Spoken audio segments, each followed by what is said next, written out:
Students psychology की series को आगे बढ़ाते हैं। साइकोलॉजी में हमारा टॉपिक चला हुआ था लर्निंग यानी कि अधिगम, और आज हम जो C.L. हल के द्वारा पुनर्बलन का सिद्धांत दिया गया था, हल महोदय के द्वारा पुनर्बलन का सिद्धांत जो दिया गया था 1915 में, उसके बारे में टीच करेंगे, स्टडी करेंगे, पढ़ेंगे स्टूडेंट्स। तो आज का हमारा टॉपिक है C.L. हल पुनर्बलन का सिद्धांत। ये दिया गया था 1915 में स्टूडेंट्स। इस सिद्धांत का प्रतिपादन अमेरिकी निवासी C.L. हल ने किया था। तो एक क्वेश्चन आपका यहाँ से हो जाता है कि C.L. हल कहाँ के निवासी थे? तो C.L. हल निवासी थे अमेरिका के। यह सिद्धांत उन्होंने अपनी पुस्तक व्यवहार के सिद्धांत में दिया था। उनकी पुस्तक का नाम क्या हो जाता है? व्यवहार के सिद्धांत। तो 3 क्वेश्चन हो गए कि भी हल का पुनर्बलन सिद्धांत कब दिया गया? 1915 में। कहाँ के निवासी थे? अमेरिका के। पूरा नाम C.L. हल, पुस्तक का नाम व्यवहार के सिद्धांत। नेक्स्ट है, यह सिद्धांत थोरनडाइक व पावलोव के सिद्धांत पर निर्मित है, यानी दोनों की फॉर्म में।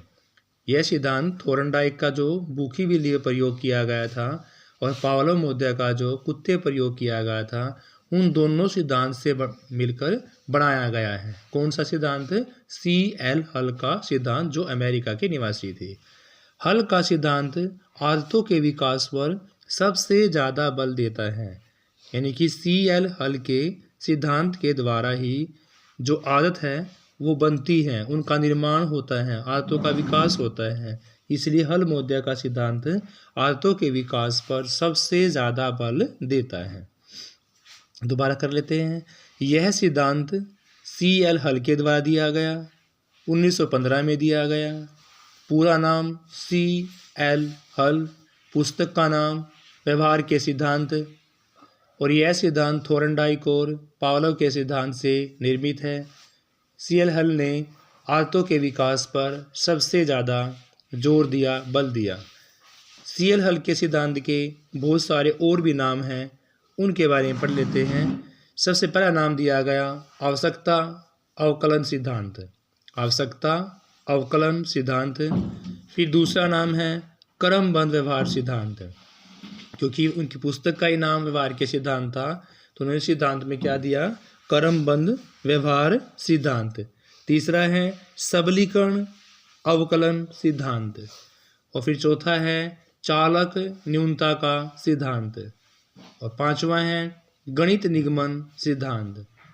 दोबारा देखते हैं। आवश्यकता अवकलन सिद्धांत दिया गया, क्रमबद्ध व्यवहार का सिद्धांत पढ़ाया गया, सबलीकरण अवकलन सिद्धांत दिया गया, और फिर है चालक की न्यूनता का सिद्धांत, और लास्ट वन है गणित निगमन सिद्धांत। स्टूडेंट्स, आगे है सिस्टमैटिक बिहेवियर थ्योरी, यथार्थ अधिगम का सिद्धांत, सतत अधिगम का सिद्धांत, उद्दीपक अनुक्रिया का सिद्धांत, और फिर है विधिक सिद्धांत भी इनके द्वारा दिया गया। सिस्टमैटिक बिहेवियर थ्योरी दी गई, फिर यथार्थ अधिगम का सिद्धांत, सतत अधिगम का सिद्धांत, उद्दीपक अनुक्रिया का सिद्धांत, और लास्ट है विधिक सिद्धांत भी इनके द्वारा ही दिया गया। स्टूडेंट्स, हाय स्टूडेंट्स, इसके बारे में और जान लेते हैं। हल ने आवश्यकता की पूर्ति के लिए आवश्यकता की कमी शब्द का प्रयोग किया।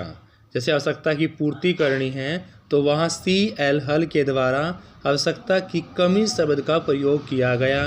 यदि कोई कार्य पशु या मानव की किसी भी आवश्यकता को पूर्ण करता है तो वह पशु या मानव उस कार्य को सीख लेता है, यानी कि अपनी आवश्यकता की कमी को पूरा करने के लिए जो चीज़ सीखी जाएगी वो आपकी आवश्यकता की कमी नाम दिया गया। किसने दिया गया?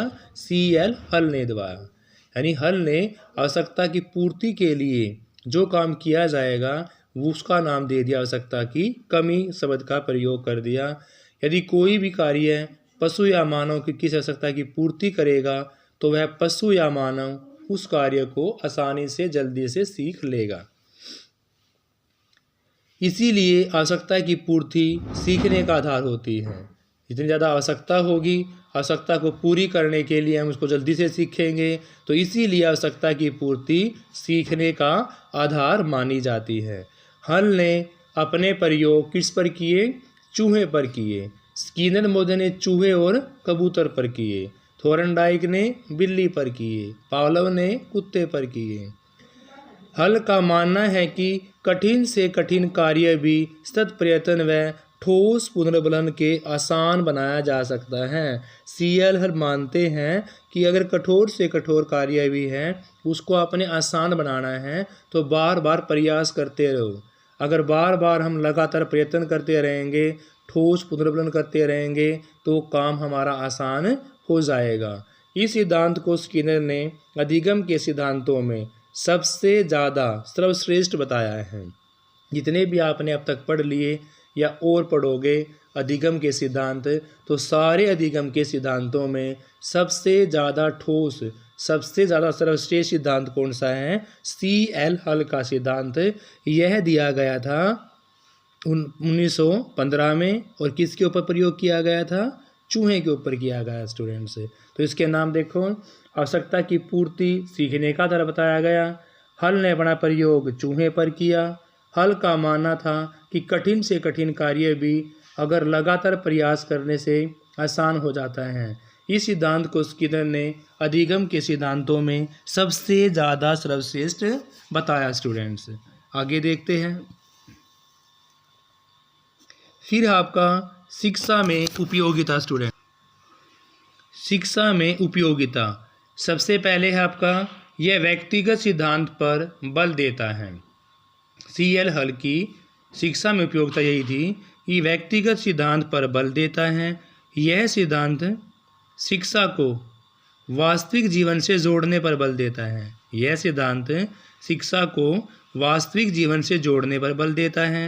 यह पुरस्कार व प्रोत्साहन पर भी जोर देता है। बालकों के ज्ञान की पुनरावृत्ति पर बल देता है। यह बालकों के शिक्षण में अभिप्रेरणा के महत्व पर जोर देता है।